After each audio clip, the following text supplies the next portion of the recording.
From being called an overhyped stat-padding player to being accused of bringing no value to the LA Clippers, here are the reasons why people can't help but hate Russell Westbrook. Welcome me with open arms, allowing me to be the best version of myself, and I'm grateful for that. And I'm just grateful to be able to go out and compete in it. See, the Los Angeles Clippers point guard doesn't have it as easy as you might assume. In fact, he's been on the receiving end of quite a lot of instances of crowd booing. As it turns out, he's just not able to play according to the crowd's expectations. But hey, that is not the only reason why the guy isn't liked. Oh no, there's like a whole list of reasons why poor Russ has been on the receiving end of so much hate. And mind you, this list is long, but at the top of it are the accusations of him being a stat padder. Cue the gasps. This criticism has been around for quite some time now, even when the champ was contending with the Oklahoma City Thunder. Now he did not broad jump on that one, my friend.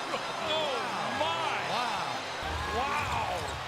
In his career, he has averaged 22.4 points per game with 7.3 rebounds and 8.4 assists. And granted that his performance isn't what it used to be, the idea of him being a stat padder prevails. Over the course of his career, we've seen the man hit triple doubles, which is awesome for him and shows off his exceptional athleticism. But there's a big problem here. People seem to think that when Westbrook is on the court, team play doesn't mean anything to him. That's right, according to them, he's only looking out for himself and is more focused on building his own stats than actually contributing to the team's performance.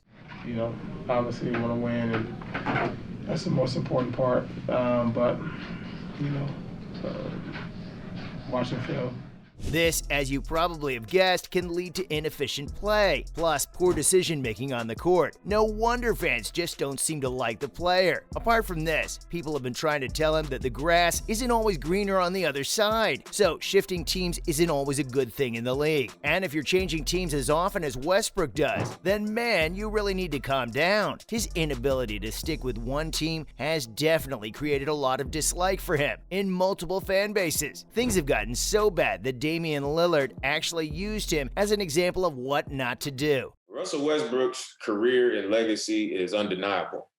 That's just the bottom line. The career he's had, what he's accomplished, the things that he's done. Okay, well, things might have been a bit different if Westbrook's shifts had amounted to something good. But as it turns out, he found little success in this. Why don't you see for yourself? The player left OKC for Houston, and when that didn't work out, he got traded to DC. And guess what? Even that wasn't what the player was hoping for. So he wound up with the Lakers, which also didn't work out. So now he's trying to make the most of his time with the LA Clippers. All this moving hasn't really done the player a lot of good. In fact, it only resulted in a bad reputation for him. Yikes. But my approach, mindset never changes. My role and what I do for this team may change on a night-to-night basis, but my mindset never changed.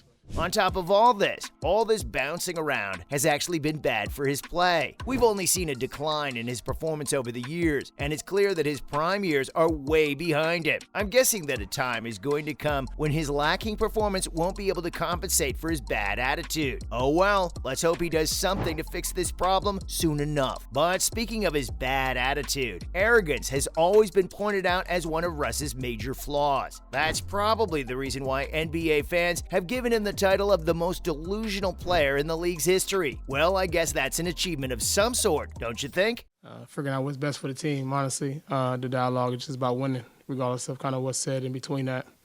Doesn't really matter. I think the most important part is. The popular opinion is that the player is some sort of diva. That's probably because quite a lot of his interactions with the media are pretty difficult to look at. He just cannot take constructive criticism. If you've seen any of his post-game interviews, you definitely know what I'm talking about. The man has a problem controlling his temper, and it's apparent that most of the time, he's just talking down to people. And well, no one really wants that. Now, you'd think that all these reasons are enough for fans to hate the player, but that's really not the case. It turns out people have major issues with his playing style as well. You could say that this one mostly stems from the fact that Westbrook just cannot be a team player. If you ask the fans of the league to list down everything that's wrong with the player, you're probably going to hear something along the lines of bad defense, inefficient passer, bad at offense, and a terrible shooter. Like his shooting is so bad that fans at the Crypto.com arena actually have to yell, "Don't shoot." But let's be real, guys. That's definitely not going to stop the man from doing just that. Fans have also commented on the fact that he's got a really bad basketball IQ, which, by the way, continues to deteriorate over time. Oh, and on top of all this, how can we forget the whole thing about him being selfish and a stat padder? Now, going through all this, I bet you're wondering why the teams are even keeping him around. Now, that's a really important question, don't you think? Because it honestly sounds like he's a major liability at this point. Well, believe it or not, that's also one of the things people have a problem with. Okay, here's the deal. Westbrook has a contract worth $47 million,